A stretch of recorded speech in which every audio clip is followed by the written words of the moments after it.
Colleagues, you're very welcome here tonight. I think it's great that we have such a wonderful turnout for both the time of year it is and indeed the wonderful weather we're having.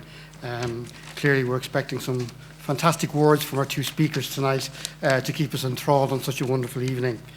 But formally, I'd like to welcome you here tonight to this the fourth of our lecture series on our Professorial Public Lecture Series. And these series of lectures are very important events for WIT, as it allows us to articulate our contribution as an institution to the wider academy. And this is an important task for any university level institution. Universities are the critiquers of life, charged with a responsibility of engaging society with new ideas, with fresh concepts, and more fundamentally, with fundamental change.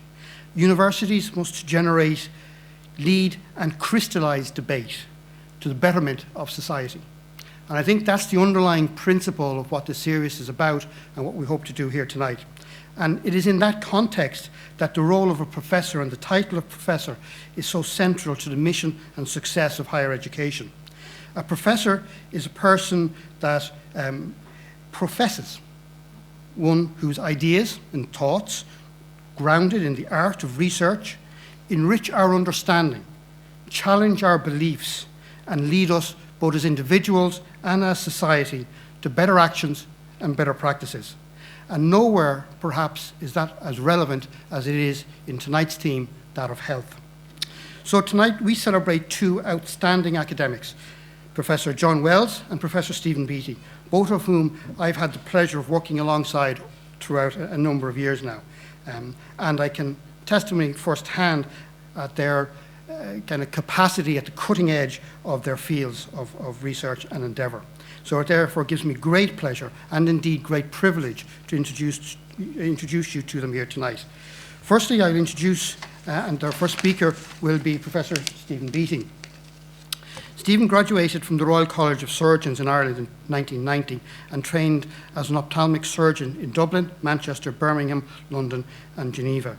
He has been a consultant ophthalmic surgeon with a special interest in cataract surgery and retinal disease since 2001. He has a strong record in research with over 140 peer-reviewed publications, and his research interests include cataract and age-related macular degeneration. He was appointed a professor here in WIT in 2010 and is now a visiting professor in Trinity College in Dublin. So I would very warmly welcome Professor Stephen Beatty.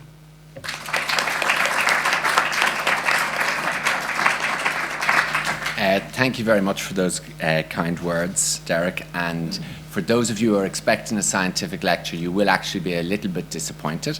What I'm actually going to do today is tell you a story of how I've got here and how our research group got here. So for those of you who don't know you, my name is Stephen Beatty.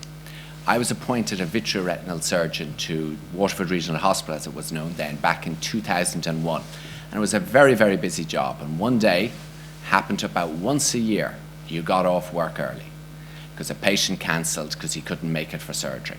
So I was driving past Waterford Institute of Technology. I live in Butlerstown, and there was no ring road then, and so we had to drive past Waterford Institute of Technology, and it didn't look like it looks now back in 2001. It wasn't half what it is now. And I decided to take a right turn and go in and see what was going on in there. And I just asked the guy at the front desk, where's the science department? And he said, oh, up there. So I went up, and it was about 4:30, and people were getting ready to go home. And I came across this guy, John Griffith, who was head of science. So I started telling him my story, and he looked at me as if I was mad. And so I said, I'm really interested in this thing here. It's called the macula. And this is a picture of a retina. So that's the nerve. So behind the screen is the brain. And this whole thing is the retina, and the center of the retina is known as the macula. So when you look at something, you look at it with your macula. If you don't have a macula, you can't see what you're looking at. This is a side view of your macula. It's a cross-section. You can see there's a dip there. And this is just a very magnified version of it. And I was animated, and I was saying, John, well, you know, this is my area of research, and there's a really common cause of blindness known as macular degeneration. It's because this area here, or the side view here, degenerates with age. It's by far the commonest cause of blindness in the world. And I said, but really what my area of interest is in the macula, is this pigment, this yellow pigment. So it's made entirely up of 3 compounds, and they're called carotenoids. They're entirely of dietary origin. So if you don't eat certain fruit and vegetables, you don't have any of this pigment at your macula. Absolutely none. So just to orientate you, this is the macula, the very center of the retina, and this is a side view, and the light is coming in here. And these are the photoreceptors. These are the cells that turn light energy into vision. So the importance of this yellow stuff is that it's there before the light hits the photoreceptors. And you've all seen Bono wear yellow glasses. And he wears yellow glasses for one reason and one reason only: to block out blue light. Yellow blocks out blue. So for some reason, I was fascinated by this because I'd done my PhD in Manchester on this subject, why nature had gone to the trouble to accumulate this yellow stuff only at the very center of your macula, ignoring the rest of your retina. And it's made up of 3 particular pigments. There's 600 in nature, 50 in your blood. But this macula has taken the trouble to just accumulate those 3.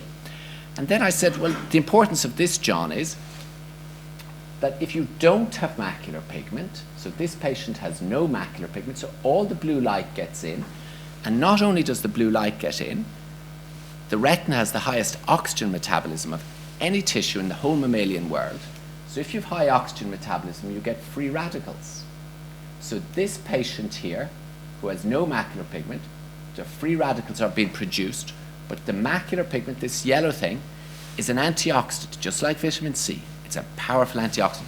So it quenches the free radicals and therefore protects the tissue. But not only that, if you have plenty of macular pigment, much less blue light gets in.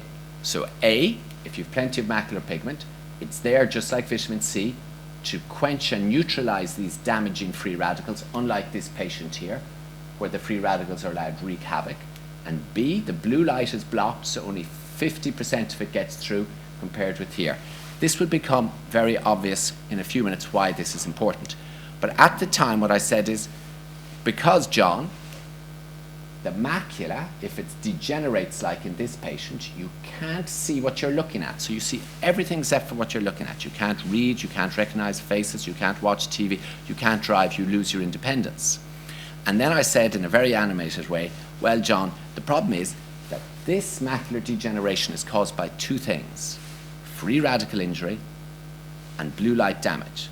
So my theory at the time was that if you had loads of macular pigment, it protected you against getting macular degeneration.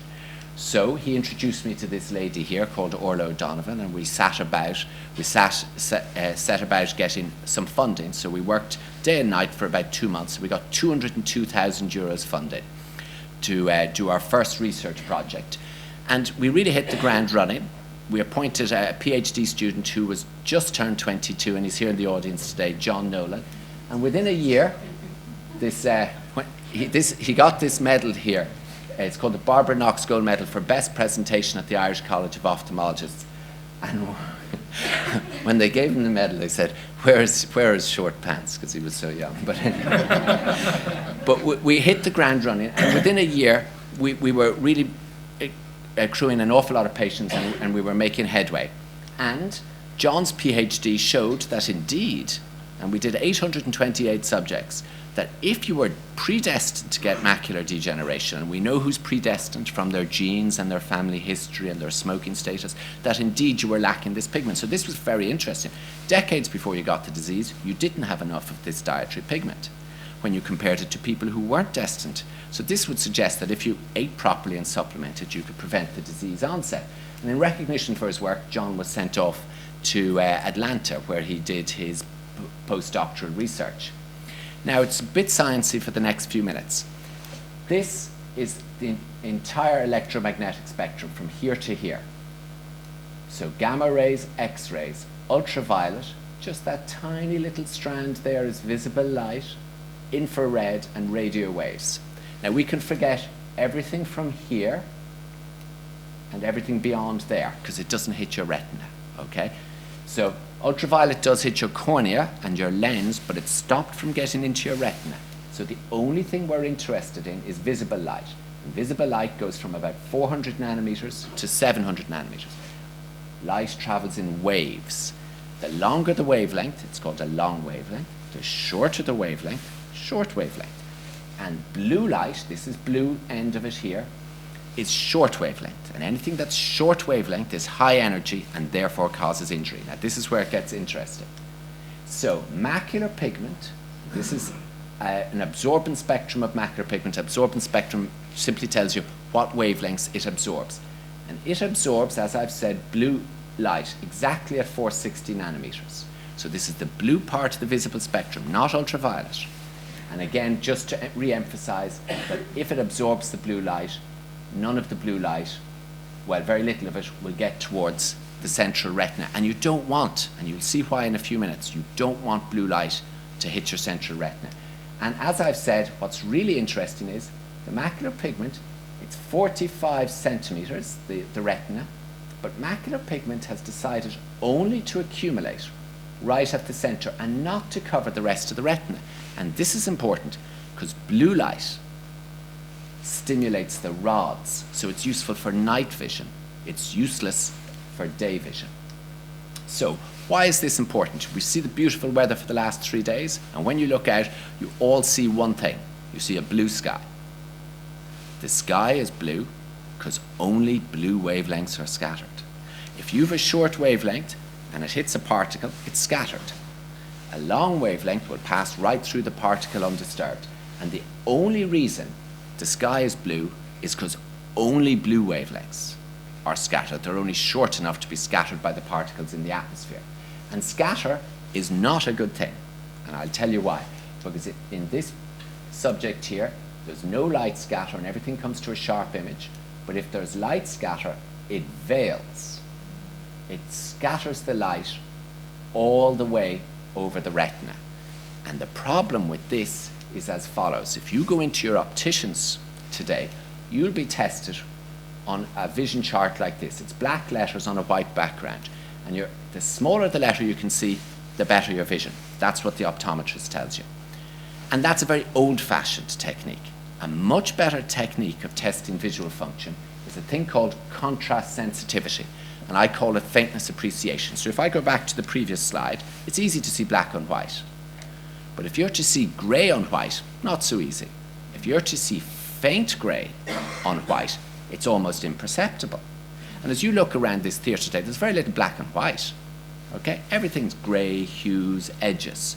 So if you want to see one thing from the other, one thing must be more luminant than the other if you're to see it.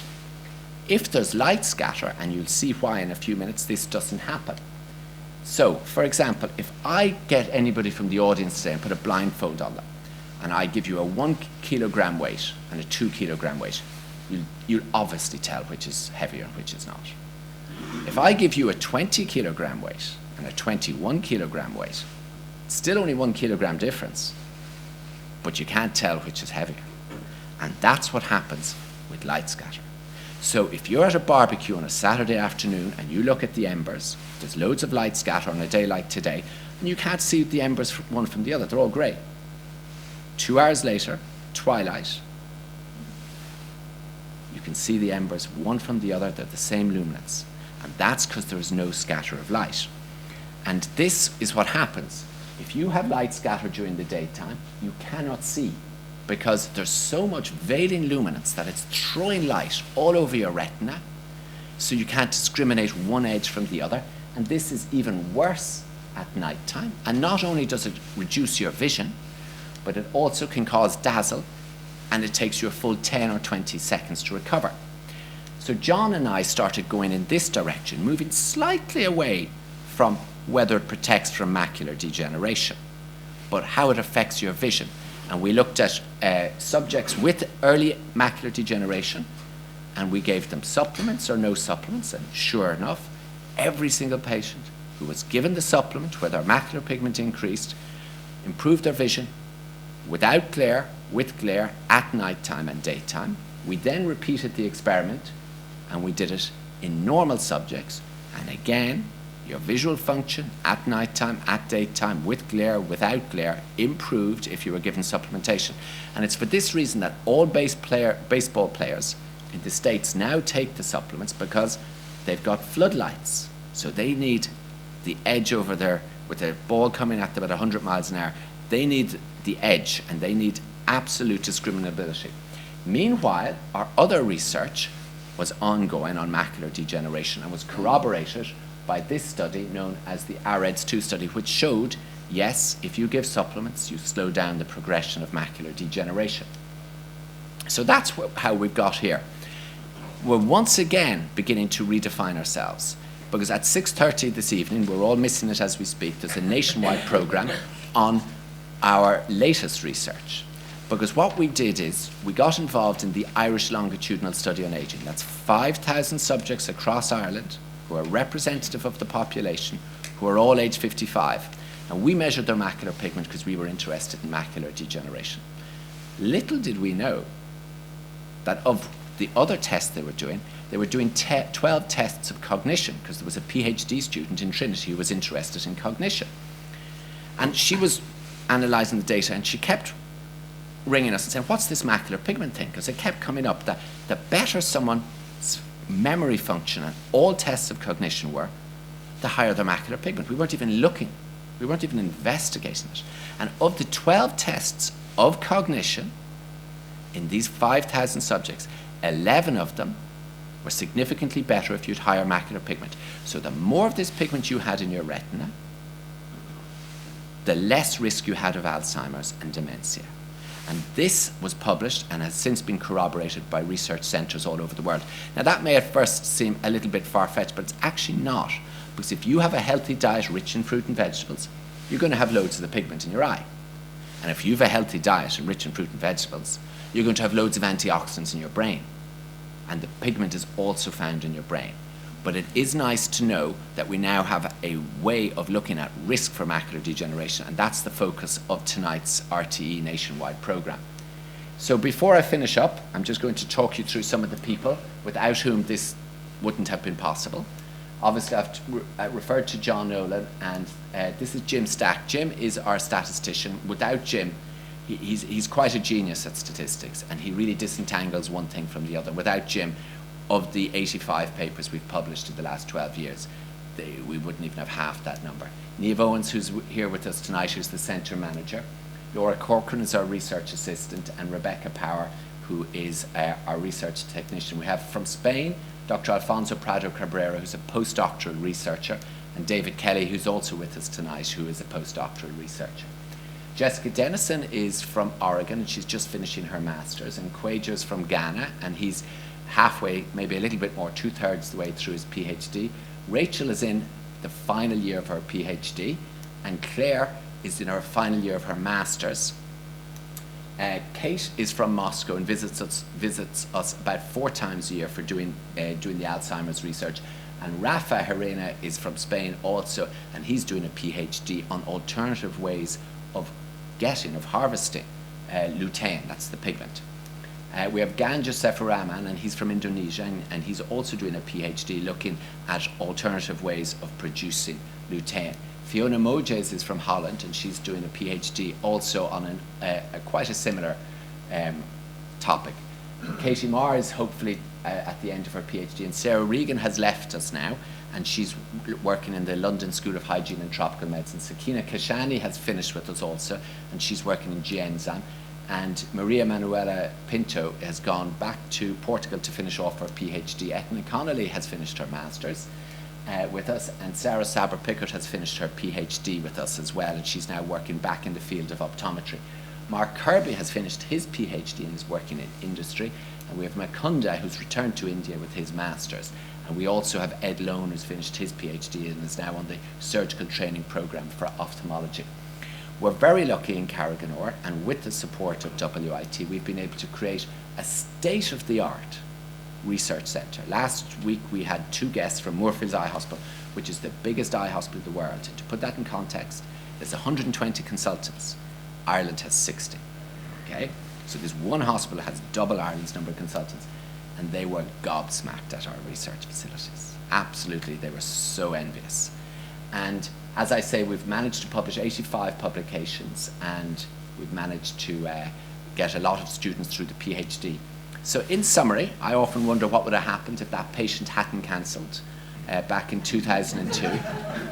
If I hadn't taken a right turn, if I hadn't bumped into John Griffith, who hadn't introduced me to Orla, and if we didn't appoint John Nolan as a PhD student, what would have happened? So I'm going to leave you with the words of a famous Irish comedian sage known as Brendan O'Carroll, and his mammy used to always tell him, don't be afraid to fail, don't be afraid to succeed, and most importantly, don't be afraid to try. Thank you very much.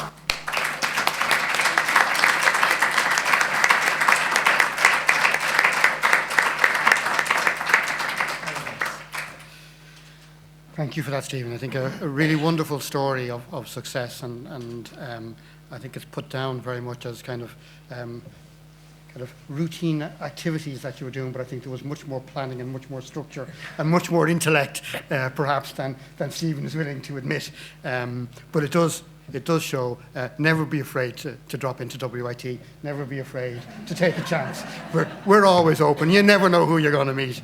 Our next speaker, Professor John Wells, who's head of School of Health Sciences here in WIT, was originally born in London, educated in the UK, and he's transitioned from a registered mental health nurse to an academic of significant standing in the community, achieving a PhD from King's College London. His research interests include policy and systems analysis, quality improvement in clinical services, the relationships of work-related stress with work engagement, and supporting stressed workers through ICT-based interventions. John, people would know, has contributed significantly to the development of the profession as a board member of the Nursing and Midwifery Board of Ireland, and through service that he's given on a number of national advisory committees, including the Undergraduate Review of Nurse Education, the National Research Strategy for Nursing, and the National Advisory Panel on Drugs. And indeed has a significant record both in research and in publication. He's also the visiting professor in mental health and social integration at Lincoln University. He's a senior Marie Curie fellow, as well as service on a number of editorial boards and international review boards. So I'm delighted to welcome Professor John Wells.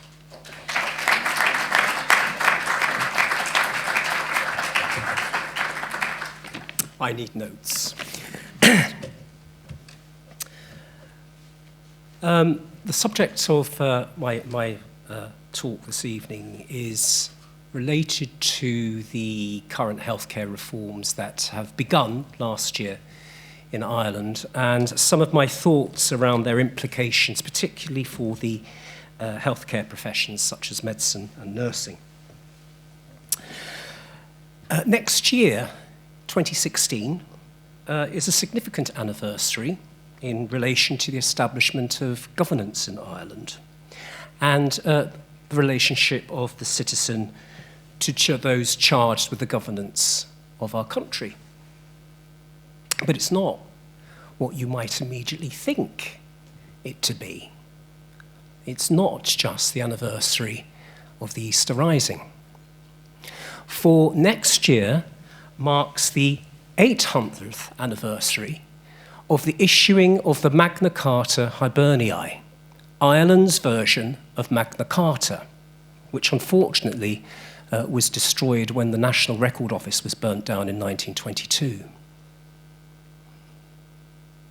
Magna Carta's iconic importance is related not to actually what it says.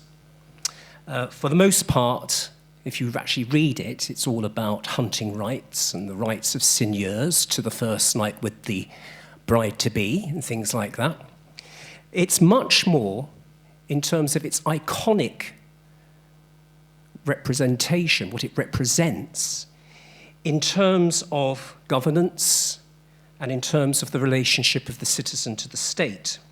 Specifically, it's been seen, for example, in the United States, as the very foundation stone of democracy, in which the state may not act arbitrarily, and the state may only act within the context of the assent of the citizenry. These are perhaps the defining principles of modern Western liberal democracy. Encapsulated within them is an understanding that the legitimacy of state action is rooted in a sense that it is of broad benefit to citizens, and it enables citizens to go about their daily lives unhindered and feeling secure. Yet that sense of benefit derived from the democratic system has of late come into question. One manifestation of this questioning is a reawakening of interest in the writings of the Marxist political philosopher Herbert Marcus. In Marcus's seminal work entitled One-Dimensional Man, published in 1963, he refers to the flattening of discourse, imagination, culture, and politics into the perspective of a dominant order, where there is a loss of a gap between two dimensions, if you like, the gap of critique, between what is and the alternatives. Marcus argues that the loss of this critical gap produces a consciousness of acceptance of the parameters of the system. In this loss of critical space, the capture of language, and through it the colonization of thinking, and therefore action, plays an important part. Let's, for example, think of the words effective and efficient, which, certainly since the late 1970s, have come to dominate much clinical professional discourse in relation to the delivery of healthcare. They represent rationalistic concepts derived from economic thought that in turn underpins the demand for and implementation of evidence-based practice. An evidence-based practice is accompanied by demands for measurement, outcomes, and increasingly for clinicians working to set protocols.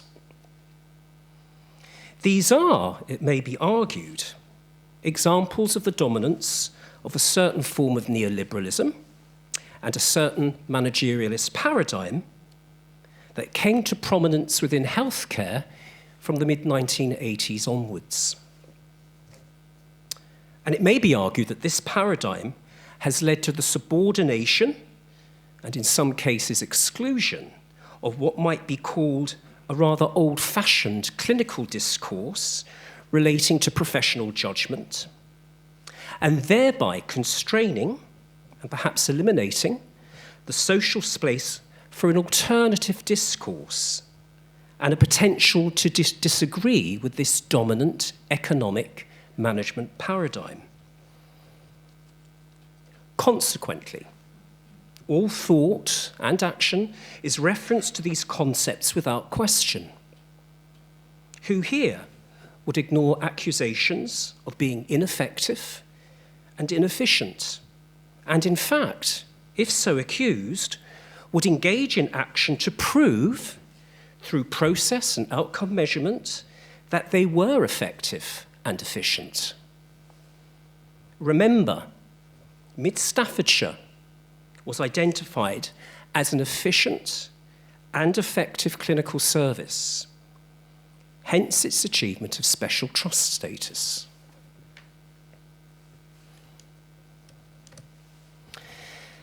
Thus, Marcus, writing of the loss of the critical gap, said, "Its sweeping rationality, which propels efficiency and growth, is itself irrational.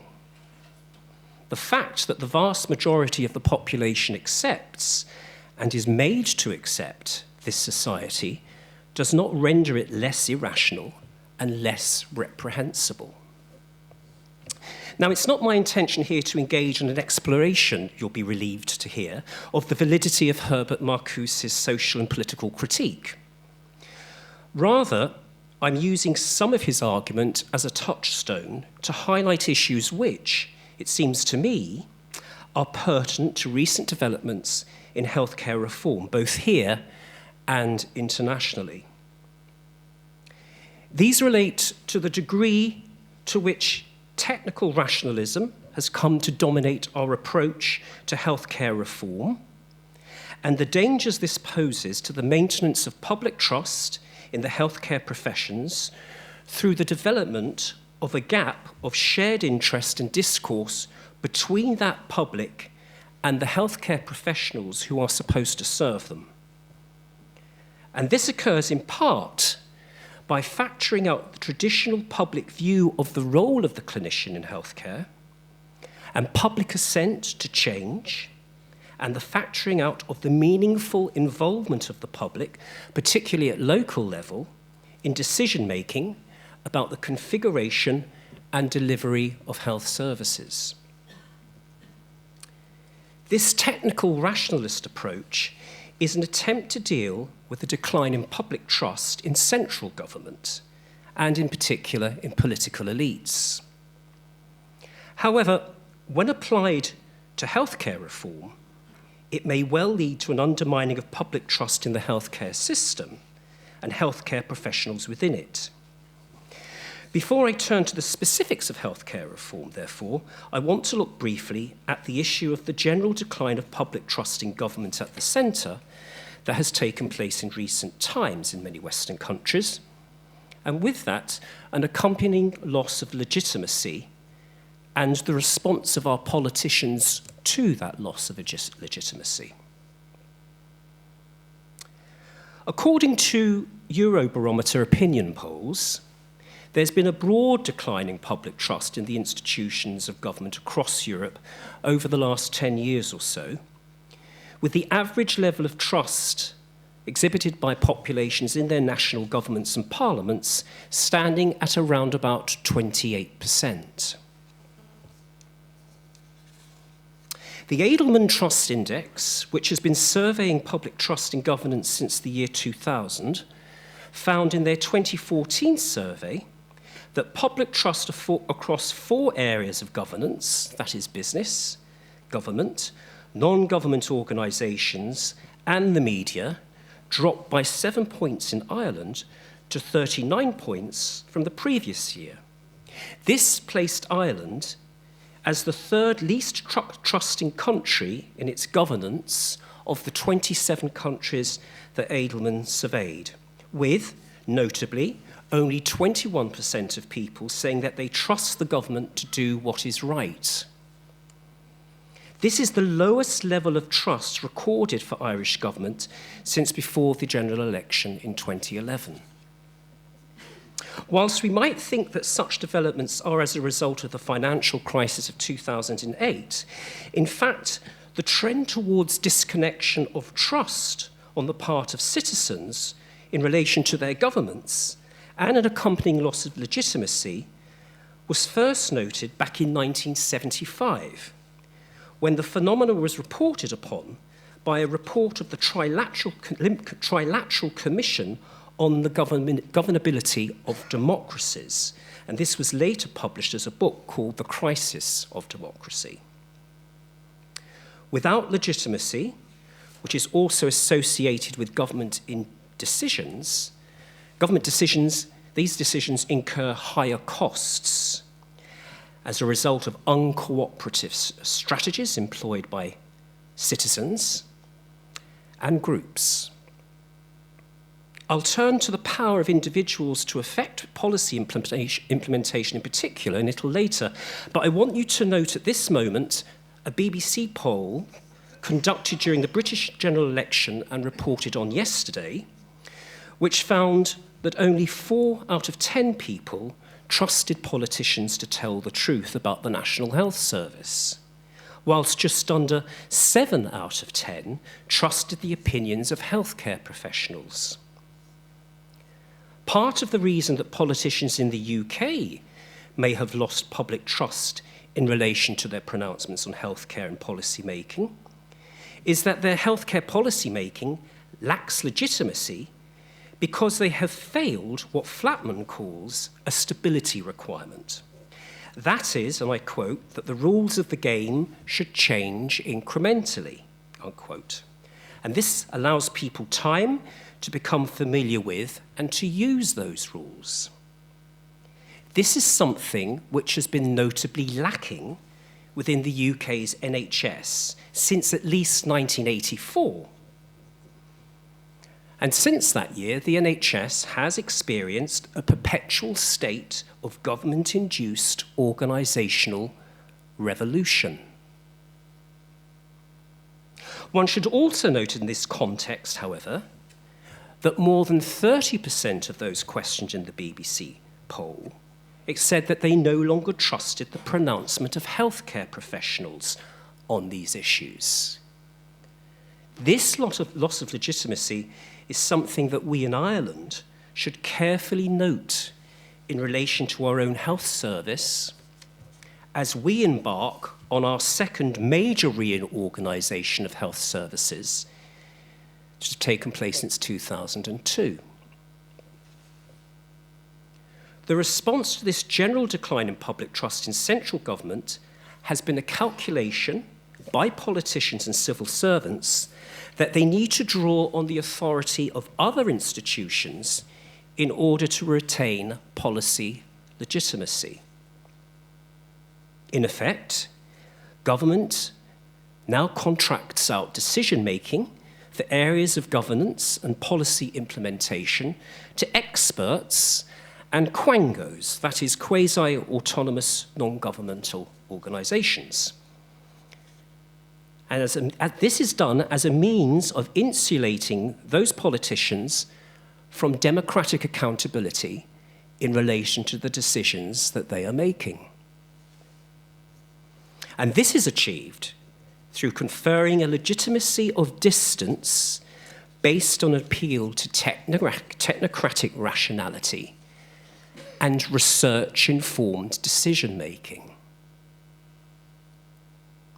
In this context, the technocratic answer suggests that there is no distinctive role for the participation of the public in decision-making beyond perhaps an initial consultation, and once ordinary democratic politics have set the goals and priorities for reform, then this should just be implemented.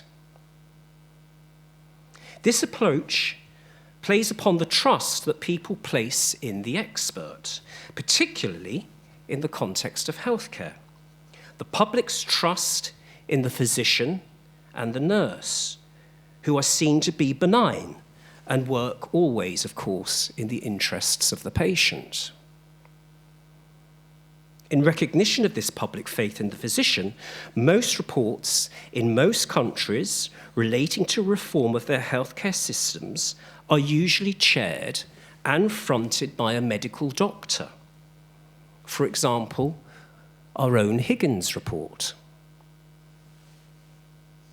The problem with this is that if the public, particularly at local level, come to view reform as illegitimate, it will erode that trust which is so central to the delivery of healthcare.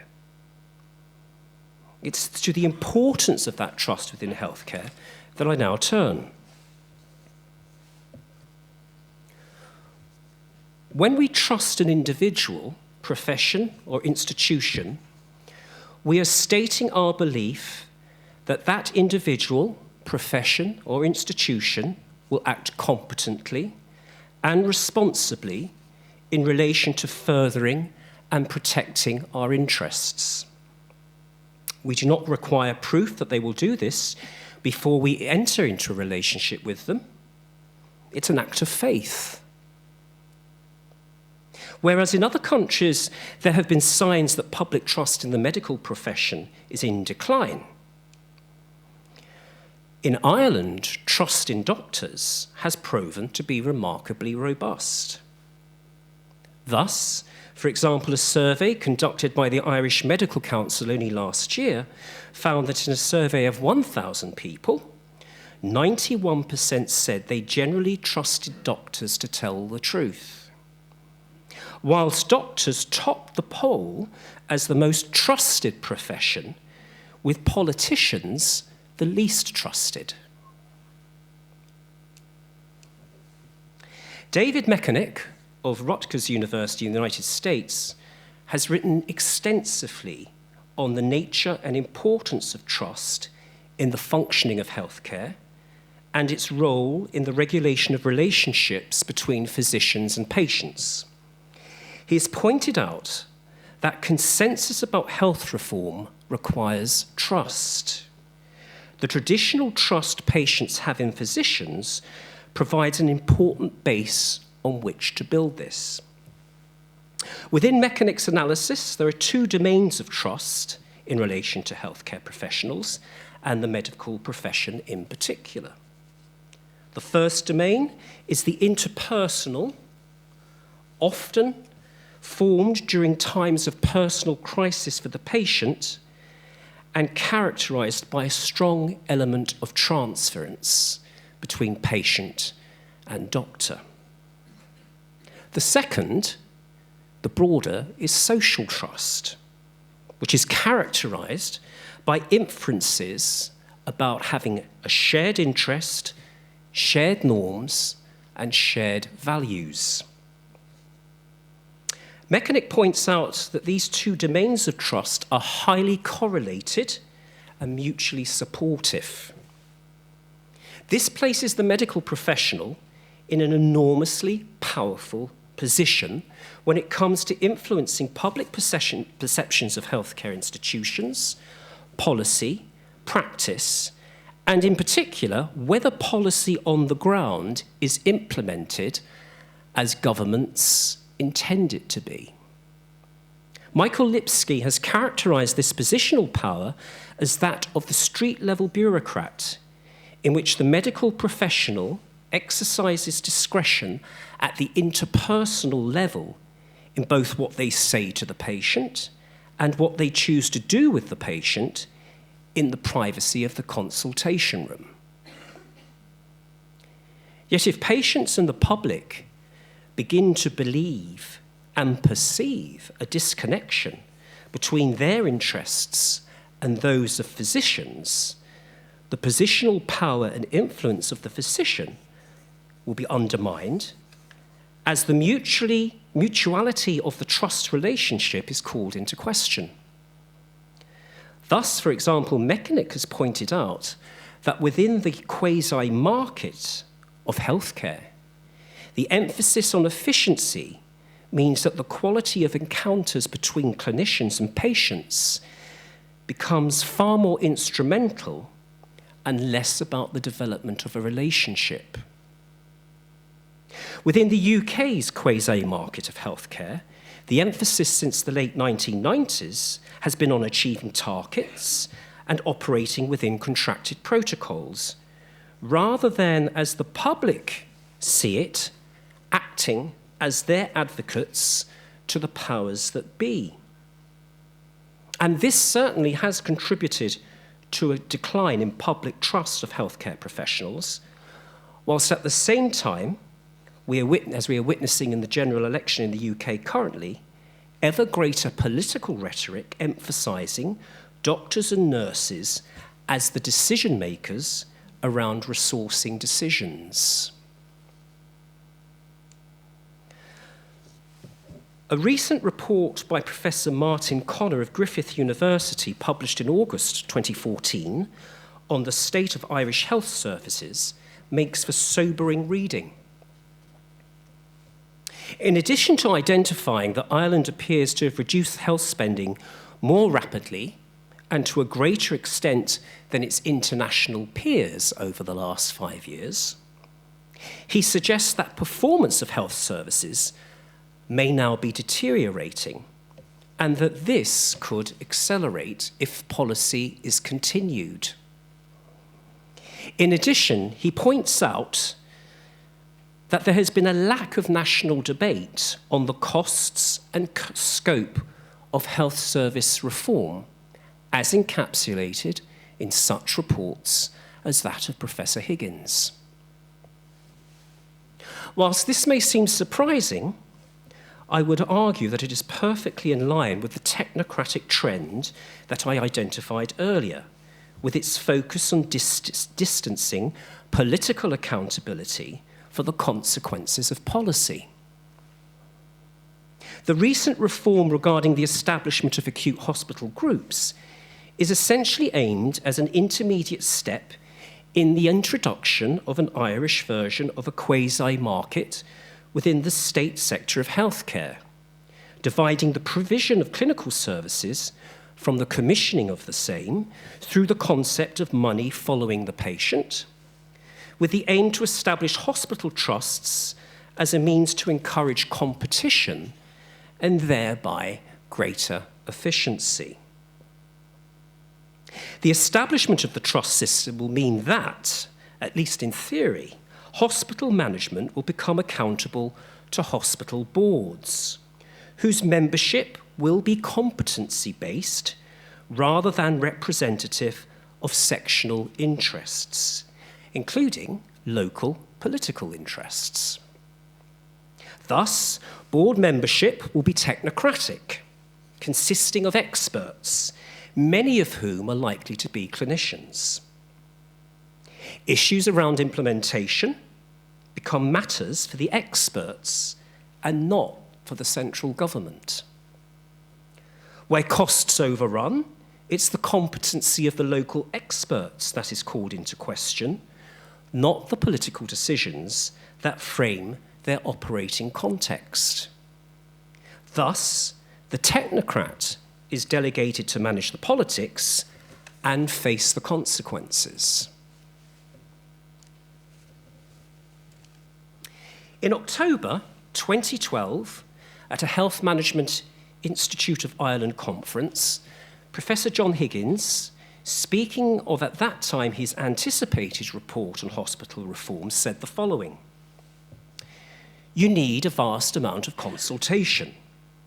If you're not to get people walking the streets and ending up protesting at Leinster House, there's no limit to the organisations which you need to meet. It is really hard work, and we have to do it. In our area, we now have a chart which lays out exactly and transparently the services in each of the hospitals, and this is something which will be required for every area." Now, UK experience has shown that public involvement in relation to such things as drawing up charts and clinical reconfigurations is often used to confer legitimacy on what are predetermined decisions. And this legitimacy is achieved through a consultation process in which local managers hold the ring in relation to a range of stakeholders. Thus, consultation does not determine decisions. As the American academics Daniel and Sabin point out, limited consultation leads to a climate of suspicion and cynicism where the real decisions are felt to be made outside of the public view and thereby, in the public's view, lack legitimacy, leading to street protest and demonstrations. So to conclude, therefore, the Irish public healthcare system may be about to embark on a radical reform that is unprecedented in its history.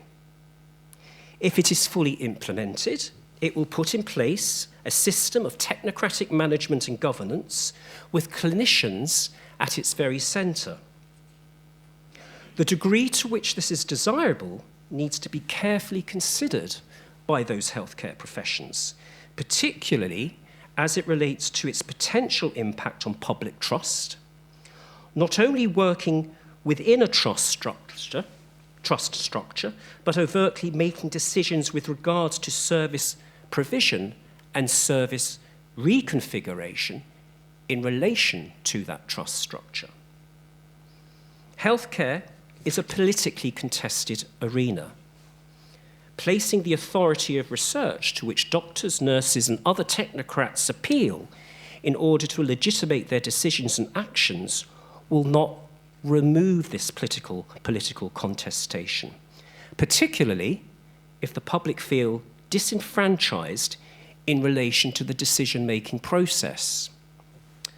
To quote a recent Australian study on deliberative democracy within healthcare, the legitimacy of expertise is derived from the discursively determined ends of the people at large and it is not internal to expertise itself. In other words, clinicians and other types of technocrats within healthcare derive their legitimacy as agents of change from the people and not vice versa. Should the people reject our clinical advice and withdraw their trust in us as health professionals as a result of what we have decided to engage with, before we blame their failure to understand our research-informed decisions, we would be wise to remember what Cassius says to Brutus in Julius Caesar. The fault, dear Brutus, is not in our stars, but in ourselves. Thank you.